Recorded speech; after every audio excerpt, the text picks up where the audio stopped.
Once they receive that citation, now they are obligated to show up to court on behalf of their children.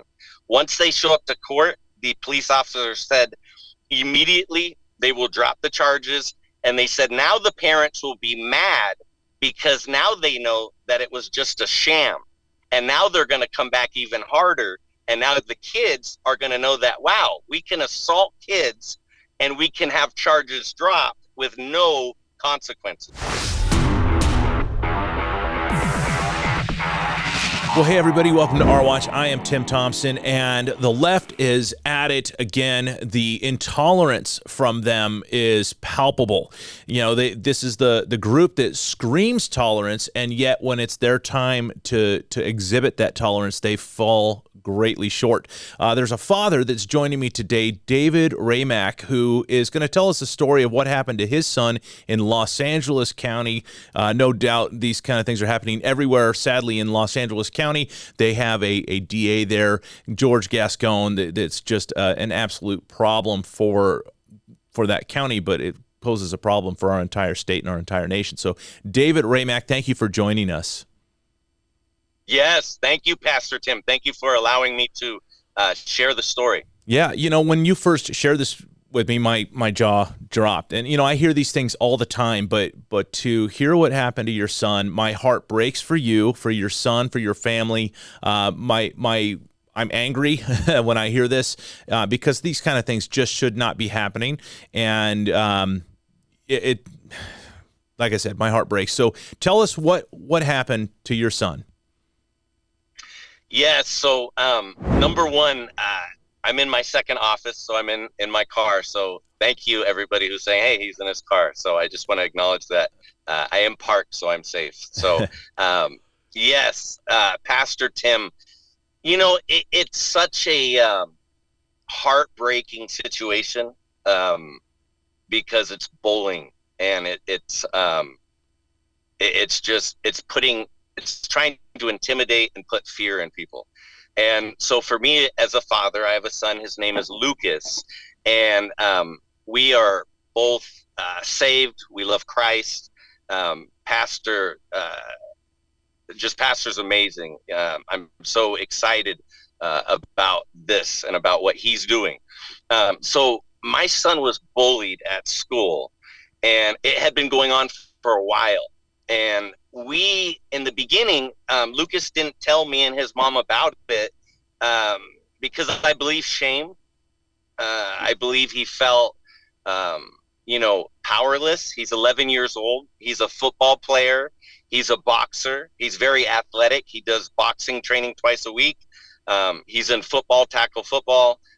So my son's a very physical young man. And so he doesn't run from anything. He's a sixth grader, and so he was being picked on by eighth graders. And the kids that were picking on him were when I found this out, I kind of didn't know how to react. I had to process it. The kids were wearing dresses, and they were bullying my son for not wearing a dress. All right, let me ask you a question just for a point of clarification, because you said kids were bullying your son. The kids were wearing dresses. Were these girls that were bullying your son? No, these were boys. Okay, so boys were wearing dresses, and boys that were wearing dresses were bullying your son because he wouldn't wear a dress. Correct. Got it. Okay, go ahead. Yes, my apologies if I wasn't clear on that, Pastor. I just want to make sure we're clear for the audience so that way they understand the context here is that these aren't girls wearing dresses that are bullying your son. These are boys wearing dresses bullying your son. Correct. Okay. Yeah, these are boys. And so I asked Lucas, I said, what are they saying? You know, are they touching you physically? At that point in time, he said no. He said that they constantly tell him that he's weird because he doesn't wear a dress. And so, you know, it sounds funny, and it sounds kind of almost like you could say, well, who cares? But when you start pouring coffee on my son, and you trap him inside of a bathroom stall, 3 eighth graders against 1 sixth grader, it doesn't matter how physical my son is. And I'm very clear with my son. I told my son, I said, you're not in boxing to fight. You're in it for self-defense. and for discipline, to build up your discipline. But he didn't have a chance against 3 eighth graders. So 3 eighth graders trap your son in a bathroom stall. They have now prohibited him from leaving. He's in a place where he's locked in, and they're pouring coffee over the stall onto your son. Correct. And so my son has allergies. So he was having the sniffles very heavy the last 3 weeks due to pollen, as I myself deal with that.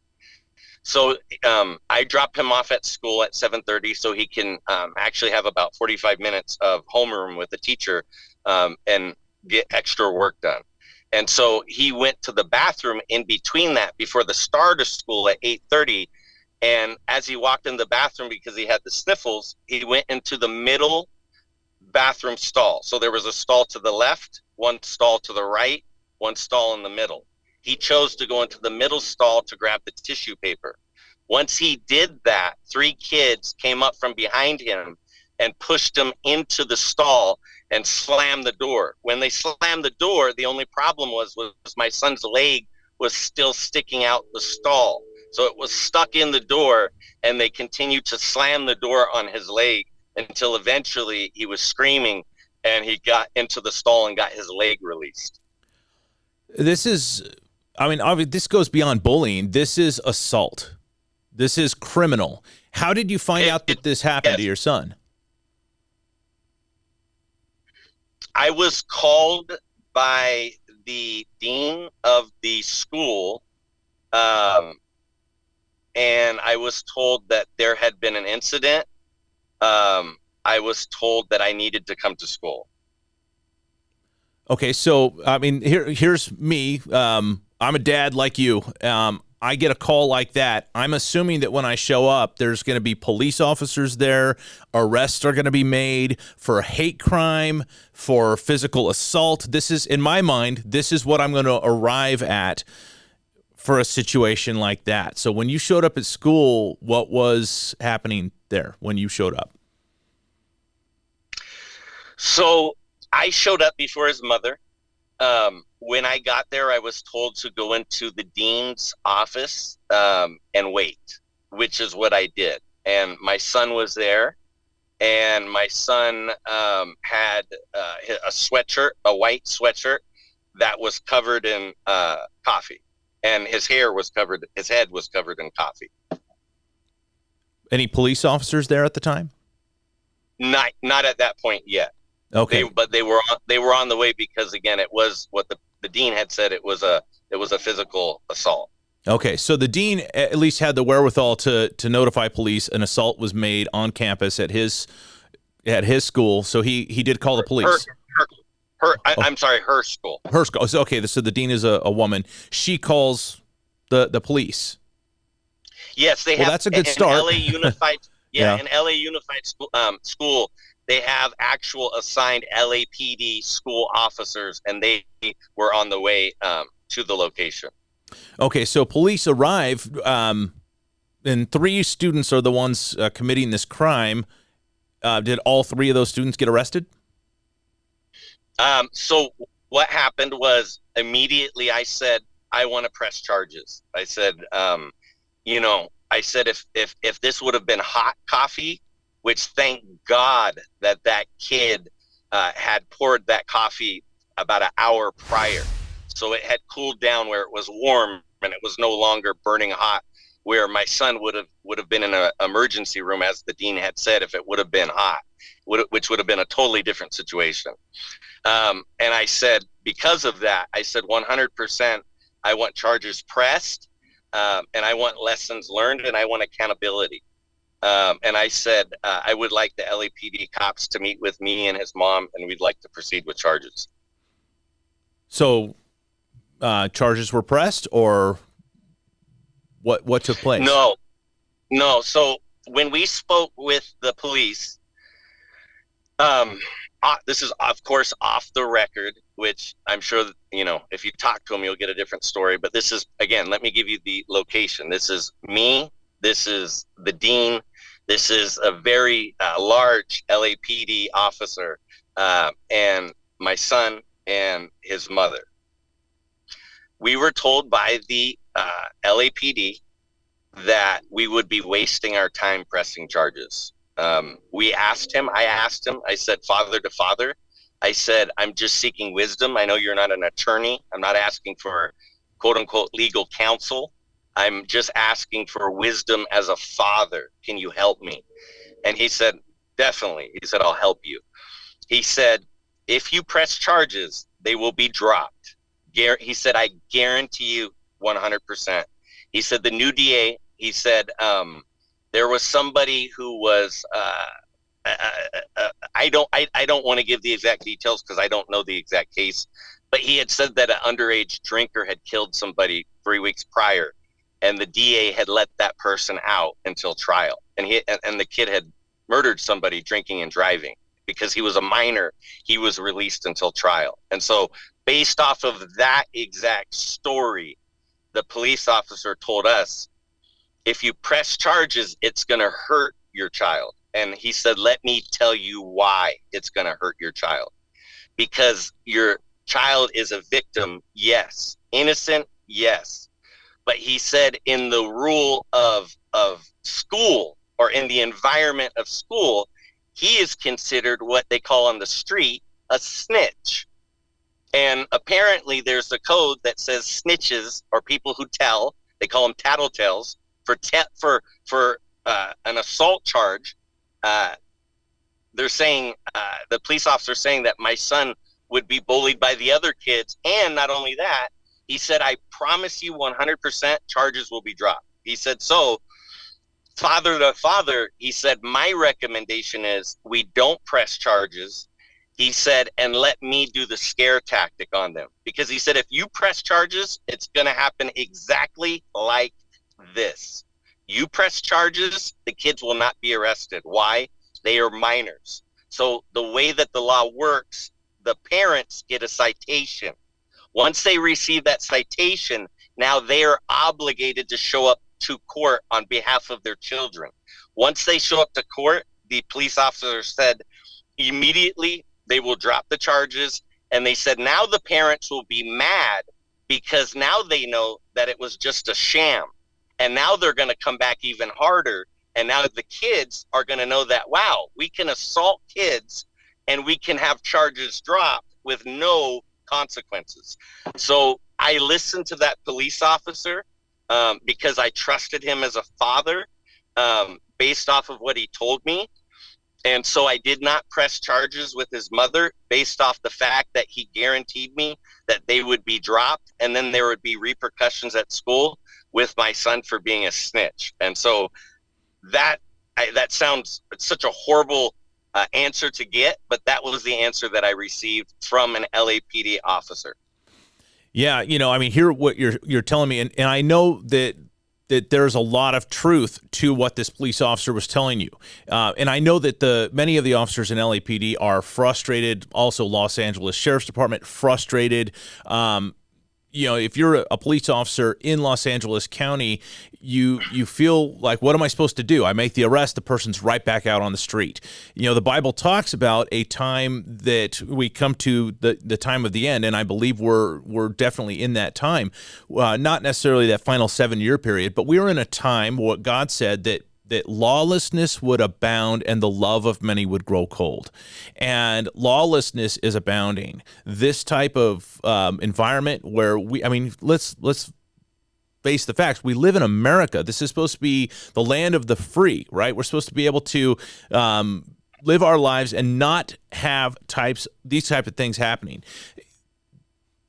I applaud the dean for making the call to the police, but what I would want if I was you is I'd want these kids expelled. This is unacceptable. This type of behavior cannot continue. We got to flip the narrative. Let's say that it was 3 boys that were not wearing skirts, shoved a kid wearing a skirt into the bathroom stall, poured coffee on the kid wearing the skirt. This would be a whole different scenario. right? We wouldn't even be having this conversation right now if the narrative was flipped. But because this was a Correct. kid who wouldn't wear a skirt, it's these kids are getting away scot-free, and it's unacceptable. So my heart breaks for you. I appreciate you sharing your story. My heart breaks for you. I'm going to be praying that there would be a great outcome from this, that God would strengthen you and your son, not just your relationship with one another, but your relationship with God, that somehow what Satan has meant for evil here, God would use for good. So stay strong, David. Tell your son to stay strong.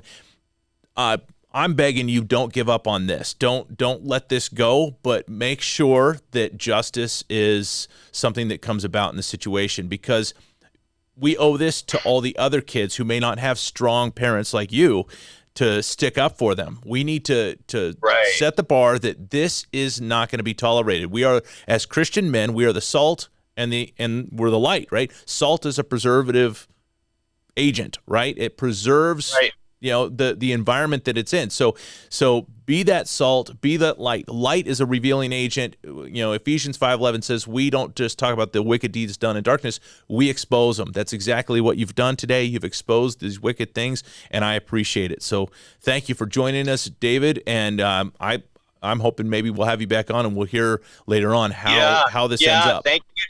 Yeah, thank you, Pastor. I am I went back for a follow-up with the dean, and I said, I need to let you know that anything other than expelling these students is unacceptable to me and his mother. This was assault. We trust the officer. We trust you as the dean that this is going to be handled correctly. And I said, what happened? What were the repercussions? Because this was on a Friday, and I followed back up on a Monday. And I was told that she had no information to give me, that she had to go through another check and balance before they could even give me information on what was the discipline that was handed down. Because, again, it raised red flags when I asked questions, and she started to stutter. She started to look down at the ground. She started to look to the left, which shows me she's pulling for information, which shows me she's nervous, which shows me that I'm not getting clear transparency there. And as you said, Pastor Tim, let me be very clear. If it was the other way around, my son would be on the front of the LA Times. My son would be on CNN. Right. My son would be all over every major news network as a terrorist, as a hater, as someone who is full of bigotry and all these things. But now the role was reversed, and I want to be very clear. I love people. Right. I love people, but I hate the sin. I hate the sin. Right. And I want to be very clear. God's love and God's grace is for all of us. Right. It's for all of us. God's grace and mercy is for all of us, right? But we need to make a choice. And Pastor Tim, that's why I commend you, because you were standing, you were taking heat for it, and guess what? You were doing the right thing. And so I myself am standing. Thank you for the opportunity to be on the platform. I'm fighting. I'm standing. I let them know that I'm a Christian and that my values are of that. And that's the standard of our household. We don't think we're better than anybody, but yes, we have a standard that we're going to fight for. And so thank you for putting the fight up, and thank you for letting me decompress and unpack, because I am frustrated about it. I'm angry about it, because if any other parent in the world got called and their son was assaulted by 3 bullies and trapped, I mean, that's kidnapping. They detained him inside of a stall, poured coffee on him, and then they tried to rob him of his phone. That was the one thing that stopped the next charge, was they were not able to get the phone out of my son's hand. They were trying to steal his phone while he was trying to call me for help. And so, again, it's just a horrible situation that any child goes through. Right. And we must take a stand. And Pastor Tim, thank you for taking a stand. David Ramak, thank you so much for joining us today. Thank you for sharing your story. And again, we look forward to hearing a great outcome of this. Yes. Love you, Pastor Tim. And thank you, too. everyone, for tuning in. And God bless you. And thank you for your time. Thank you. Yeah, thank you, everybody, for joining us. We will bring news as we hear from David Ramak. Thank you for joining us today. We'll see you next time right here on Our Watch with Tim Thompson.